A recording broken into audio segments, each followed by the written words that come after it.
Actually own that property, we'd probably be out of there too. Because they're not allowing us to do any improvements to the building or anything, make it any better. We wanted to put a drive-through on that as well. They just flat out turned us down and said, no, we're not going to let you. And so that's our dealing with the city so far. And other than that, you know, I can kind of answer questions. I don't know what more I can tell you. As far as the thing with down at the shelter, like Charles said, yeah, business considerably dropped off, and it just became a business thing that we had to terminate that because it just took a lot of manpower, a lot of time. You know, tied me up for about 4 hours, tied some other guys up for 3 or 4 hours, and for a couple $100 worth of bottles. As a business, we just couldn't do it anymore. Same happened with our big trailer that we bring down to Lincoln. We had a big 45-footer. We had to terminate that too. It's the same thing. It was dropping off, and it wasn't making the money that the owner wants. So that's where that went.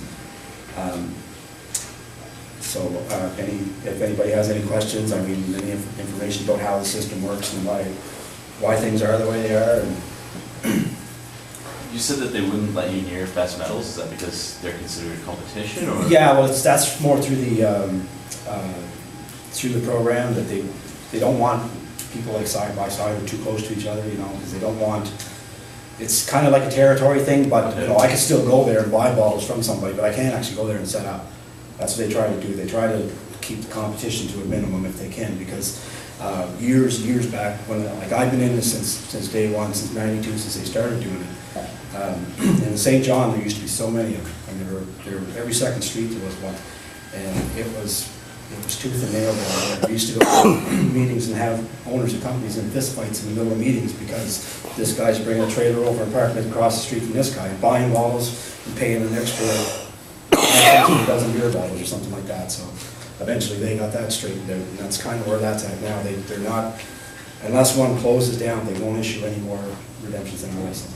Okay. You see the day that there'll be a bottle exchange in the middle of the city? No.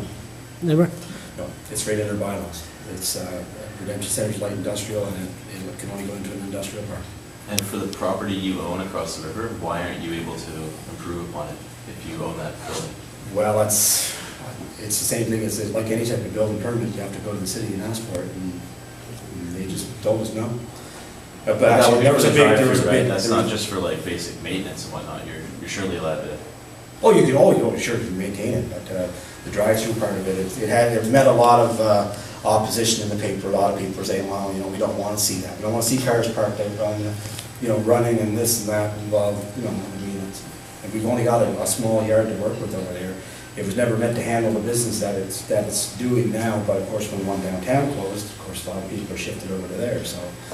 You know, that's kind of where we're at with that. But they actually went when we contacted the city regarding it, saying, you know, we want to put a drive-through on this to keep the traffic flow rather than people backing in off the street and coming in this way and that way.